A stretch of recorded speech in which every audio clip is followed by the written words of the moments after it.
Di dunia ini hanya ada satu Tuhan. Dalam surah Muhammad ayat 19 Allah Subhanahu wa taala berfirman, "Fa'lam annahu la ilaha illallah." Wallahu a'lam bihaqiqati murad. Maka ketahuilah oleh kalian semua bahwa sesungguhnya tidak ada Tuhan kecuali Allah Subhanahu wa taala. Jadi sahabat sultan yang dirahmati Allah Subhanahu wa taala, di muka bumi ini, di dunia ini tidak ada Tuhan kecuali Allah. Hanya ada satu Tuhan di muka bumi ini. Sahabat sultan yang dirahmati Allah Subhanahu wa taala, Allah yang menciptakan alam semesta, manusia dan kehidupan. Allahul ladzi khalaqakum tsumma razaqakum. Allahul ladzi khalaqas samawati wal ard wa ma bainahuma. Allah lah yang telah menciptakan langit dan bumi dan apa yang ada di antara keduanya. Semua yang kita saksikan hari ini, manusia, alam semesta, hewan, tumbuh-tumbuhan, pegunungan, langit, bumi, bahkan kehidupan di antara kita, ini semuanya adalah ciptaan Allah Subhanahu wa taala. Dan semua ini adalah milik Allah. Lillahi ma fis samawati wal ard wa ma bainahuma. Kepunyaan Allah lah apa yang ada di langit dan di bumi, ya, dan apa yang ada di antara keduanya. Masya Allah, ya, subhanallah, ya. Beruntung kita yang beriman kepada Allah Subhanahu wa taala, yang telah mengimani Tuhan yang sebenar-benarnya Tuhan, bukan hanya sekedar dianggap Tuhan. Beruntung kita beriman dan hanya beribadah kepada Allah, Tuhan semesta alam. Sahabat sultan yang dirahmati Allah Subhanahu wa taala, Allah selain menciptakan manusia, alam semesta dan kehidupan, Allah juga menurunkan syariat bagi kita. Likulli ja'alna minkum sir'atan wa minhaja. Untuk setiap umat di antara kalian aku jadikan syariat dan manhaj. Artinya di setiap umat Allah menurunkan syariat, ya. Kepada Nabi Adam dan umatnya Allah menurunkan syariat. Kepada Nabi Ibrahim dan umatnya Allah menurunkan syariat yang syariatnya tertuang dalam suhuf Ibrahim. Kepada Nabi Daud dan umatnya Allah menurunkan syariat yang syariatnya tertuang dalam kitab Zabur. Kepada Nabi Musa alaihi salam dan umatnya Allah menurunkan syariat yang syariatnya tertuang dalam kitab Taurat. Kepada Nabi Isa alaihi salam dan umatnya Allah menurunkan syariat yang syariatnya tertuang dalam kitab Injil. Dan kepada kita umat Nabi Muhammad sallallahu alaihi wasallam Allah menurunkan syariat yang syariatnya tertuang dalam Al-Quran dan As-Sunnah dan apa yang ditunjukkan oleh keduanya, yaitu ijma'us sahabah dan qiyas. Sahabat sultan yang dirahmati Allah Subhanahu wa taala, syariat-syariat sebelum syariat Nabi Muhammad sallallahu alaihi wasallam, pertama cakupannya terbatas, kedua ada expirednya, ada masa berlakunya. Syariat sebelumnya berlaku sampai datang syariat berikutnya. Misalnya syariat Nabi Daud berlaku sampai kemudian datang syariat Nabi Musa. Pada saat syariat Nabi Musa datang, maka syariat Nabi Daud tidak berlaku lagi. Syariat Nabi Musa berlaku sampai datangnya syariat Nabi Isa. Artinya ketika datang syariat Nabi Isa, maka syariat Nabi Musa sudah tidak berlaku lagi. Pun demikian, syariat Nabi Isa berlaku sampai datangnya Nabi Muhammad sallallahu alaihi wasallam dengan membawa syariat Islam, dinul Islam. Ketika Islam datang, maka syariat Nabi Isa sudah tidak berlaku lagi. Ya, karena syariat nabi-nabi sebelumnya ada masa berlakunya.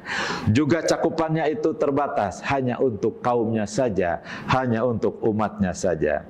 Sementara syariat Rasulullah sallallahu alaihi wasallam itu itu tidak ada masa berlakunya, berlaku sampai dengan datangnya hari kiamat.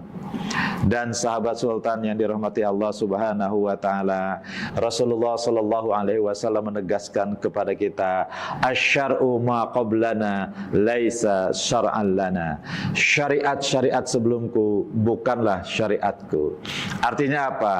Artinya semua syariat-syariat sebelumnya, kalaupun masih ada yang dijalankan oleh umat Islam, itu setelah syariat itu diadopsi oleh Nabi Muhammad yang kemudian menjadi syariat Islam, syariatnya Nabi Muhammad sallallahu alaihi wasallam. Misalnya apa? Puasa Daud. Pertama kali disyariatkan kepada Nabi Daud, hari ini masih diberlakukan untuk umat Islam, itu semata-mata syariat itu hari ini sudah diadopsi menjadi syariat Rasulullah sallallahu alaihi wasallam. Tapi syariat-syariat yang lain seperti syariat puasa, syariat sholat, syariat haji, syariat khitan, syariat khutbah yang itu diturunkan kepada Nabi dan Rasul sebelumnya, saat ini tidak berlaku lagi. Artinya hari ini kita saum, kita sholat, kita khitan, kita kurban dan lain-lain, itu semata-mata mengikuti syariat saum, haji, khitan, kurbannya Rasulullah sallallahu alaihi wasallam. Dalam masalah salat misalnya Rasul menyampaikan khud anni. Dalam masalah salat, sallu kama ra'aitumuni usolli. Salatlah kalian sebagaimana kalian melihat aku salat. Dalam masalah haji misalnya, khud anni manasikakum. Ambillah dariku manasik haji kalian. Dalam masalah puasa, ya ayyuhalladzina amanu kutiba alaikumusyiyamu kama kutiba alal ladzina min qablikum. Jadi puasa pun pernah diwajibkan kepada umat-umat sebelum umat Nabi, tapi berpuasanya kita adalah berpuasanya mengikuti Rasulullah sallallahu alaihi wasallam. Sahabat sultan yang dirahmati Allah Subhanahu wa taala, setelah Allah menurunkan syariat, apa yang Allah perintahkan? Dalam surah Al-Maidah Allah perintahkan, ittabi'u ma unzila ilaikum mir rabbikum. Ikutilah, laksanakanlah apa yang telah diperintahkan kepada kalian dari Tuhan kalian. Artinya setelah Allah menurunkan syariat ini, menurunkan syariat Islam, kewajiban kita adalah mengikuti atau melaksanakan dari syariat Islam. Ya, melaksanakan syariat Islam dalam seluruh bidang kehidupan. Kenapa?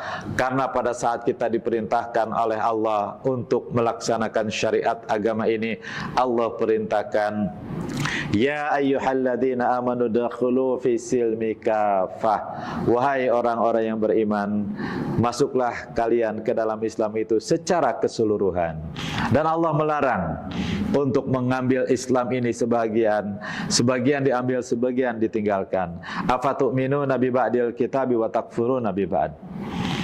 Sahabat sultan yang dirahmati Allah Subhanahu wa taala, ketika kita melaksanakan syariat Allah, ajaran Islam dalam seluruh bidang kehidupan kita, maka insya Allah keberkahan akan kita peroleh dan kita akan menjalankan kehidupan di dunia ini menggunakan aturan-aturan yang terbaik. Kenapa? Karena Allah yang menciptakan manusia, Allah yang paling tahu tentang manusia, Allah yang paling tahu aturan-aturan yang terbaik buat manusia, dan tentunya aturan yang Allah turunkan adalah aturan yang terbaik.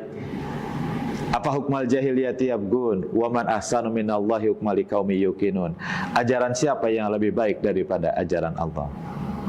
Sahabat sultan yang dirahmati Allah Subhanahu wa taala, pada saat Allah memerintahkan kita melaksanakan hidup menggunakan ajaran Islam, tentu akan ada pertanggungjawaban dari apa yang Allah perintahkan. Iya, di akhirat Allah akan meminta pertanggungjawaban kita. Karenanya sahabat sultan, Ramadan di mana Allah mewajibkan kita berpuasa, yang puasa ini bagian dari syariat Islam, kita harus bersungguh-sungguh untuk melaksanakan saum di bulan Ramadan ini.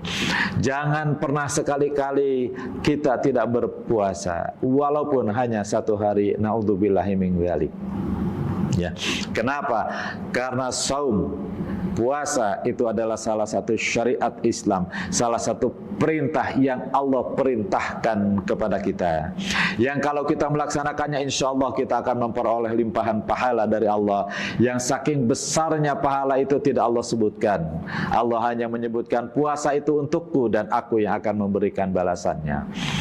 Pun demikian puasa Ramadan ini di akhirat kelak ya akan memberikan kepada kita kebebasan ya untuk bisa memasuki surganya Allah lewat pintu Ar-Rayyan atau Babur Rayyan. Maka bagi kita yang berpuasa insya Allah kita akan memperoleh dua kebahagiaan. Kebahagiaan pertama adalah kebahagiaan pada saat berbuka puasa, dan kebahagiaan kedua adalah kebahagiaan ketika bertemu dengan Allah Subhanahu wa Ta'ala. Sahabat Sultan yang dirahmati Allah Subhanahu wa Ta'ala, maka laksanakanlah puasa dengan sebaik-baiknya. Laksanakan puasa sebagai bagian dari ketaatan kita melaksanakan seluruh syariat Islam. Laksanakan puasa karena kita memang membutuhkan puasa. Kita membutuhkan perolehan pahala yang banyak dari Allah, yang besar dari Allah. Kita membutuhkan ridho dari Allah Subhanahu wa Ta'ala. Kita membutuhkan rahmat Allah Subhanahu wa Ta'ala. Kita membutuhkannya surganya Allah Subhanahu wa Ta'ala. Dan insya Allah mudah-mudahan dengan puasa Ramadan kita, dengan ketaatan kita kepada Allah dalam seluruh bidang kehidupan, itu akan mendatangkan rahmat dari Allah Subhanahu wa Ta'ala, yang dengan rahmat Allah Subhanahu wa Ta'ala insya Allah kita bisa memasuki surganya Allah Subhanahu wa Ta'ala. Amin ya Allah ya Rabbal Alamin.